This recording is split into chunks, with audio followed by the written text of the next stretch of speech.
নমস্কাৰ আজি 26 সেপ্টেম্বৰ অসমৰ লগতে ভাৰতৰ বিভিন্ন প্ৰান্তৰ পৰা ৰাতিপুৱাৰ 12টাকৈ গুৰুত্বপূৰ্ণ খবৰ আপোনালোকৰ বাবে লৈ আহিছো এই মুহূৰ্তত জনাই আছো এটা গুৰুত্বপূৰ্ণ খবৰ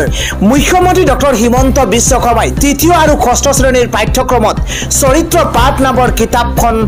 অন্তৰ্ভুক্ত কৰাৰ কথা শেহতীয়াকৈ ঘোষণা কৰিছিল আৰু তাৰ পিছতেই মুখ্যমন্ত্ৰী ডক্টৰ হিমন্ত বিশ্ব শৰ্মাক প্ৰতিক্ৰিয়া প্ৰকাশ কৰিছে বিধায়ক অখিল গগৈয়ে মুখ্যমন্ত্ৰী ডক্টৰ হিমন্ত বিশ্ব শৰ্মাক উভতি ধৰি কয় যে মুখ্যমন্ত্ৰীয়ে প্ৰথমে নিজেই চৰিত্ৰ পাঠ কিতাপখন পঢ়ক আৰু তাৰ পিছতেই তৃতীয় আৰু ষষ্ঠ শ্ৰেণীত পাঠ্যক্ৰমত চৰিত্ৰ পাঠ নামৰ কিতাপখন অন্তৰ্ভুক্ত কৰা হ'ব বুলি মুখ্যমন্ত্ৰীয়ে কৰা ঘোষণাৰ পিছতে এইদৰে প্ৰতিক্ৰিয়া প্ৰকাশ কৰিছে বিধায়ক অখিল গগৈয়ে পৰৱৰ্তী খবৰ বিপ্লৱ শৰ্মাৰ প্ৰতিবেদনত উচ্ছেদৰ কথা আছে প্ৰতিবেদন মতে আমি উচ্ছেদ চলাইছো এই মন্তব্য মুখ্যমন্ত্ৰী হিমন্ত বিশ্ব শৰ্মাৰ এই মুহূৰ্তত জনাই আছো এটা গুৰুত্বপূৰ্ণ খবৰ বিপ্লৱ শৰ্মাৰ প্ৰতিবেদনৰ উদ্ধৃতিৰে উচ্ছেদ অব্যাহত ৰখাৰ হুংকাৰ মুখ্যমন্ত্ৰী ডক্টৰ হিমন্ত বিশ্ব শৰ্মাৰ বিপ্লৱ শৰ্মাৰ প্ৰতিবেদন মতে ওয়েটল্যান্ডৰ কথা উল্লেখ আছে শিলখাকু বিলতো উচ্ছেদ হ'ব লাগে বুলি উল্লেখ আছে বিপ্লৱ শৰ্মাৰ প্ৰতিবেদন মৰ্মে আমি মঙ্গলবাৰে লক্ষীপুৰত উচ্ছেদ চলাইছো এয়া মুখ্যমন্ত্ৰীৰ তৰফৰ পৰা মন্তব্য কৰা হৈছে বেদখলকাৰীক উচ্ছেদ চলোৱাক লৈ মুখ্যমন্ত্ৰী ডক্টৰ হিমন্ত বিশ্ব শৰ্মাই ডাঙৰ মন্তব্য কৰিছে বেদখলকাৰীক উচ্ছেদ চলোৱাক লৈ মুখ্যমন্ত্ৰী হিমন্ত বিশ্ব শৰ্মাৰ তৰফৰ পৰা এই মন্তব্য অসম চুক্তিৰ 6 নম্বৰ দফাক লৈ আছুৰ নেতৃত্বৰে বৈঠক চৰকাৰৰ মাটি সংস্কৃতি আৰু ভাষা সংৰক্ষণ ৰাজ্য চৰকাৰে ল'ব বুলি মন্তব্য মুখ্যমন্ত্ৰী হিমন্ত বিশ্ব শৰ্মাৰ বিপ্লৱ শৰ্মাৰ প্ৰতিবেদনৰ 67টাৰ 52টা কাৰ্যকৰী কৰিব ৰাজ্য চৰকাৰে ইফালে 52টাৰ জৰিয়তে খিলঞ্জীয়াৰ বাবে মাটি সংস্কৃতি আৰু ভাষাৰ সংৰক্ষণ কৰা হ'ব বিপ্লৱ শৰ্মাৰ প্ৰতিবেদনৰ উদ্ধৃতিৰে উচ্ছেদ অব্যাহত ৰখাৰ হুংকাৰ মুখ্যমন্ত্ৰী হিমন্ত বিশ্ব শৰ্মাৰ ৰাতিপুৱা পৰৱৰ্তী আন এটা ব্ৰেকিং নিউজ হৈছে খিলঞ্জীয়াৰ বাবে সংৰক্ষণ হ'ব মাটি সংস্কৃতি আৰু ভাষা অত্যন্ত জৰুৰী খবৰ গুৰুত্বপূৰ্ণ খবৰ জনোৱাৰ চেষ্টা কৰিছো কাৰ্যকৰী কৰা হ'ব অসম চুক্তিৰ 6 নম্বৰ দফা অৱসৰপ্ৰাপ্ত ন্যায়াধীশ বিপ্লৱ শৰ্মাৰ প্ৰতিবেদনৰ ভিত্তিত কৰা হ'ব কাৰ্যকৰীকৰণ সবাতকৈ গুৰুত্বপূৰ্ণ খবৰ কাৰ্যকৰী কৰা হ'ব অসম চুক্তিৰ 6 নম্বৰ দফা অৱসৰপ্ৰাপ্ত ন্যায়াধীশ বিপ্লৱ শৰ্মাৰ প্ৰতিবেদনৰ ভিত্তিত কৰা হ'ব কাৰ্যকৰীকৰণ ৰাজ্য চৰকাৰে আছুৰ উচ্চ পৰ্যায়ৰ বৈঠকৰ পিছতে মুখ্যমন্ত্ৰী হিমন্ত বিশ্ব শৰ্মাৰ মন্তব্য বিপ্লৱ শৰ্মাৰ প্ৰতিবেদনৰ 67টাৰ 52টা কাৰ্যকৰী কৰিব ৰাজ্য চৰকাৰে বিপ্লৱ শৰ্মাৰ প্ৰতিবেদনৰ 52টা কাৰ্যকৰী কৰিব ৰাজ্য চৰকাৰে 52টাৰ জৰিয়তে খিলঞ্জীয়াৰ বাবে মাটি সংস্কৃতি আৰু ভাষাৰ সংৰক্ষণ কৰা হ'ব 1951ৰ ভোটাৰ তালিকাত নাম থকা সকলৰ গণ্য কৰা হ'ব খিলঞ্জীয়া হিচাপে সবাতকৈ জৰুৰী খবৰ 1951ৰ ভোটাৰ তালিকাত নাম থকা সকলক গণ্য কৰা হ'ব খিলঞ্জীয়া হিচাপে ইফালে 67টা পৰামৰ্শৰ 15টাৰ কাৰ্যকৰীকৰণৰ বাবে প্ৰয়োজন হ'ব কেন্দ্ৰৰ অনুমোদনৰ পিছতে কৰ্মসংস্থাপন আৰু ৰাজনীতিটো হ'ব সংৰক্ষণ 2025ৰ এপ্ৰিলতে সংৰক্ষণ কাৰ্যকৰী হ'ব ৰাজ্যত কাৰ্যকৰী কৰা হ'ব অসম চুক্তিৰ 6 নম্বৰ দফা পৰৱৰ্তী ব্ৰেকিং নিউজ হৈছে খাৰুপেটিয়াত বিধায়ক মুজিবুৰ ৰহমানৰ বিস্ফোৰক মন্তব্য বাংলাদেশৰ দৰে হ'ব ফেসিষ্ট হিমন্ত বিশ্ব শৰ্মাৰ চৰকাৰৰ অৱস্থা উচ্ছেদক অমানৱীয় আখ্যা দি বিধায়ক মুজিবুৰ ৰহমানে বিস্ফোৰক মন্তব্য কৰিছে উচ্চতম ন্যায়ালয়ৰ বাধাকো প্ৰত্যাখ্যান কৰি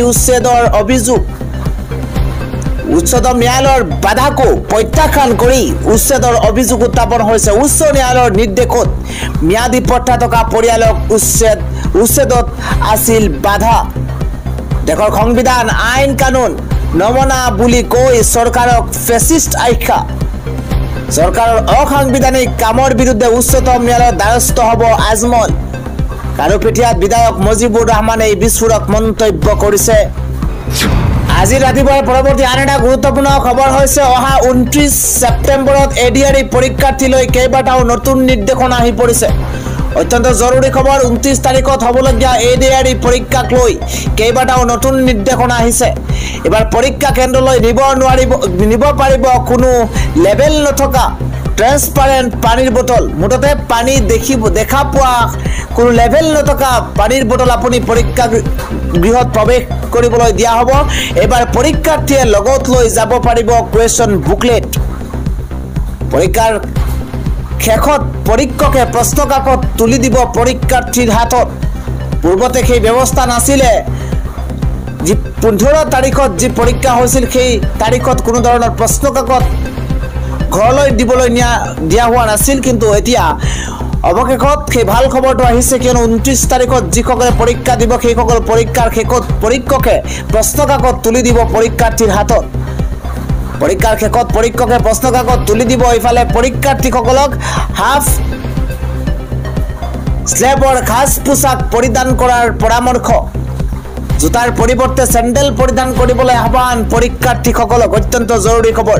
পৰীক্ষাৰ এদিন পূৰ্বে পৰীক্ষা কেন্দ্ৰৰ স্থান নিৰূপণ বা সত্যাৰ্পণৰ আহ্বান জনোৱা হৈছে এডিআৰই পৰীক্ষাৰ্থীসকলৰ বাবে এইকেইটা নতুন নিৰ্দেশনা আহি পৰিছে ৰাতিপুৱা আৰু এটা গুৰুত্বপূৰ্ণ খবৰ হৈছে এতিয়াৰে পৰা পৰীক্ষাৰ নামত বন্ধ কৰিব নোৱাৰিব ইণ্টাৰনেট সেৱা এই নিৰ্দেশ দিছে উচ্চ ন্যায়ালয়ে এটা ব্ৰেকিং নিউজ ডাঙৰ খবৰ জনোৱাৰ চেষ্টা কৰিছো কোনো পৰীক্ষাৰ দোহাই দি বন্ধ কৰিব নোৱাৰিব এতিয়াৰে পৰা ইণ্টাৰনেট কৰ্তনক লৈ ৰাজ্য চৰকাৰক কঠোৰ নিৰ্দেশ এইবাৰ উচ্চ ন্যায়ালয়ৰ পৰীক্ষাৰ বাবে ইণ্টাৰনেট কৰ্তন যুক্তিসংগত নহয় বুলি আখ্যা দিছে উচ্চ ন্যায়ালয়ে ইণ্টাৰনেট কৰ্তনৰ ফলত বহু চৰকাৰী বেচৰকাৰী কাম-কাজত প্ৰভাৱ পৰে ইণ্টাৰনেট কৰ্তনৰ ফলত বহু চৰকাৰী বেচৰকাৰী কাম-কাজত ব্যাপক প্ৰভাৱ পৰে আৰু তাৰ প্ৰতি লক্ষ্য ৰাখি জনসাধাৰণৰ ওপৰত প্ৰত্যক্ষ প্ৰভাৱ পেলাই ইণ্টাৰনেট কৰ্তন কৰিলে আৰু তাৰ প্ৰতি লক্ষ্য ৰাখি এবাৰ চৰকাৰৰ সিদ্ধান্ত গ্ৰহণ কৰিছে চৰকাৰৰ সিদ্ধান্তৰ বিৰুদ্ধে এবাৰ দাখিল কৰা হৈছিল ৰাজহুৱা স্বাৰ্থ জড়িত আবেদন আৰু উক্ত আবেদনৰ ভিত্তিত ৰাজ্য চৰকাৰক কঠোৰ নিৰ্দেশ দেশৰ উচ্চ ন্যায়ালয় ঝাৰখণ্ড উচ্চ ন্যায়ালয়ে দিছে এই নিৰ্দেশনা পূৰ্বৰ অনুমতি নোহোৱাকৈ কোনো পৰীক্ষাৰ বাবে কৰ্তন কৰিব নোৱাৰিব ইণ্টাৰনেট সেৱা সাময়িকভাৱে হলেও পৰীক্ষাৰ নামত ইণ্টাৰনেট বন্ধ নকৰিবলৈ নিৰ্দেশ দিছে চৰকাৰক নিযুক্তি পৰীক্ষাৰ বাবে ঝাৰখণ্ড চৰকাৰে ৰাজ্যখনত কৰ্তন কৰিছিল ইণ্টাৰনেট 5 ঘণ্টাৰ বাবে ইণ্টাৰনেট বন্ধ কৰাক লৈ ৰাজ্যখনৰ একাংশই দাখিল কৰিছিল আবেদন আৰু 5 ঘণ্টাৰ বাবে ইণ্টাৰনেট বন্ধ কৰাক লৈ ৰাজ্যখনৰ একাংশই দাখিল কৰিছিল আবেদন আৰু সেই আবেদনৰ ভিত্তিতে হেমন্ত সোৰেন চৰকাৰক নিৰ্দেশ এবাৰ হাইকোৰ্টৰ আন এটা গুৰুত্বপূৰ্ণ খবৰ হৈছে মুছলমানৰ ধৰ্ম বিচাৰৰ বাবে মোদী কোন ওয়াকফ সম্পত্তিক লৈ এইদৰে গৰজি উঠিছে বিস্ফোৰক মন্তব্য কৰিছে আসাদুদ্দিন ওৱেইছিয়ে এটা ব্ৰেকিং নিউজ ডাঙৰ খবৰ ওয়াকফ বোৰ্ডৰ সম্পত্তি মুছলমানৰ ব্যক্তিগত সম্পত্তি মন্তব্য কৰিছে আসাদুদ্দিন ওৱেইছিয়ে ওয়াকফ বোৰ্ডৰ সম্পত্তি মুছলমানৰ ব্যক্তিগত সম্পত্তি সমগ্ৰ দেশত ওয়াকফ বোৰ্ডৰ মাটিৰ পৰিমাণ 9,40,000 একৰ তামিলনাডু অন্ধ্ৰপ্ৰদেশ তেলেংগানা আৰু উৰিষ্যাত হিন্দুৰ সম্পত্তি 10 লাখ একৰ ভূমি হিন্দুসকলৰ দৰে মুছলমানেও সম্পত্তি দান দিয়ে আৰু মুছলমানৰ দানত কিয় চৰকাৰৰ চকুবুৰি মন্তব্য আসাদুদ্দিন ওৱেইছিৰ ইয়াক সংবিধানৰ অনুচ্ছেদ 26ৰ উলংঘন বুলি তেওঁ মন্তব্য কৰিছে মোদী চৰকাৰে ওয়াকফ সম্পত্তি বচাবৰ বাবে নহয় ভংগ কৰাৰ বাবে এই আইন আনিব মোদী চৰকাৰে ওয়াকফ সম্পত্তি বচাবৰ বাবে নহয় ভংগৰ বাবে এই আইন আনিব বুলি মন্তব্য কৰিছে আসাদুদ্দিন ওৱেইছিয়ে কোন মুছলমান হয় নহয় তাৰ বিচাৰ কৰিবৰ বাবে তোমালোক কোন ওয়াকফ বোৰ্ডৰ সম্পত্তি মুছলমানৰ ব্যক্তিগত সম্পত্তি ইয়া চৰকাৰৰ সম্পত্তি নহয় মন্তব্য কৰিছে আসাদুদ্দিন ওৱেইছিয়ে আন এটা ব্ৰেকিং নিউজ হৈছে স্মাৰ্ট মিটাৰক লৈ পুনৰ ৰাজ্যত প্ৰতিবাদ স্মাৰ্ট মিটাৰ খুলি পুৰণি মিটাৰ লগাওক নহলে স্মাৰ্ট মিটাৰ খুলি আনি অফিচত তলা লগাই দিম উত্তেজিত জনতাই এইদৰে মন্তব্য কৰিছে উত্তেজিত হৈ এইদৰে প্ৰতিবাদ সাব্যস্ত কৰিছে অতি সোনকালে স্মাৰ্ট মিটাৰ খুলি পুৰণি মিটাৰ লগাওক নহলে স্মাৰ্ট মিটাৰ খুলি আনি আমি অফিচত তলা লগাই দিম নহলে স্মাৰ্ট মিটাৰ খুলি আনি তলা লগোৱাৰ হুংকাৰ এবাৰ উত্তেজিত জনতাৰ স্মার্ট মিটার বন্ধ করে পুরনো মিটার নলগালেই 15 দিনত স্মার্ট মিটার খুলি দিম। স্মার্ট মিটার বন্ধ করে পুরনো মিটার নলগালেই 15 দিনত স্মার্ট মিটার খুলি দিয়ার হুঙ্কার উত্তেজিত লোকৰ। 24 ঘণ্টাৰ আধা সময়ও কাৰেণ্ট নাথাকে। আমাৰ ধৈৰ্য সীমা পাৰ হৈ গৈছে। উৎকট গৰমত বিদ্যুতৰ লুকাবাকু স্মাৰ্ট মিটাৰৰ কাণ্ডত অতিষ্ঠ হৈছে ৰাইজ। আমি প্ৰতিবাদ কৰি আছো, কৰি যাম, দৰকাৰ হলে জংগী আন্দোলন কৰিম। আপোনালোকে যেনেকৈ পইচা লৈছে তেনেকৈ 24 ঘণ্টা কাৰেণ্ট দিয়ক। স্মাৰ্ট মিটাৰ বন্ধৰ দাবীত ৰাজপথলৈ ওলাই আহিছে শ শ ক্ষুবুতীয় পুৰুষ মহিলা। ৰাইজৰ প্ৰশ্ন, আমাৰ ঘৰত ল'ৰা ছোৱালী আছে, সিহঁতে কেনেকৈ পঢ়িব? স্মাৰ্ট মিটাৰ বন্ধৰ দাবীত দুলীয়াজানত শ শ লোকৰ উত্তাল প্ৰতিবাদ। ৰাজ্যখনৰ বাবে আন এটা গুৰুত্বপূৰ্ণ খবৰ হৈছে ন্যায় পাব নেকি চিপাঝাৰৰ ভৱেশ কলিতাই। নৱম মানৰ ছাত্ৰ ভৱেশ কলিতাক বাসগৃহত এতিয়া অবৰ্ণনীয় পৰিস্থিতি। ন্যায় পাব নেকি চিপাঝাৰৰ ভৱেশ ডেকাই। নৱম মানৰ ছাত্ৰ আছিল ভৱেশ ডেকাৰ বাসগৃহত অবৰ্ণনীয় পৰিস্থিতি। ন্যায় বিচাৰি হাহাকাৰ কৰিছে ভৱেশ ডেকাৰ পিতৃ মাতৃয়ে। ভৱেশ ডেকাৰ বাসগৃহত উপস্থিত হৈছে আম আদমি পাৰ্টিৰ ৰাজ্যিক সভাপতি মনোজ ধানোৱাৰ। পিতৃ মাতৃৰ খবৰ লৈছে নেতা গৰাকীয়ে। একমাত্ৰ সন্তানৰ অকাল আৰু অস্বাভাৱিক মৃত্যুক এতিয়া ভাগি পৰিছে পিতৃ মাতৃ। পাঠদানৰ মাজতে ছাত্ৰজনৰ মৃত্যুৰ সময়ত উপস্থিত শিক্ষকসকলৰ নিৰ্বিকাৰ ভূমিকাক লৈও প্ৰতিক্ৰিয়া।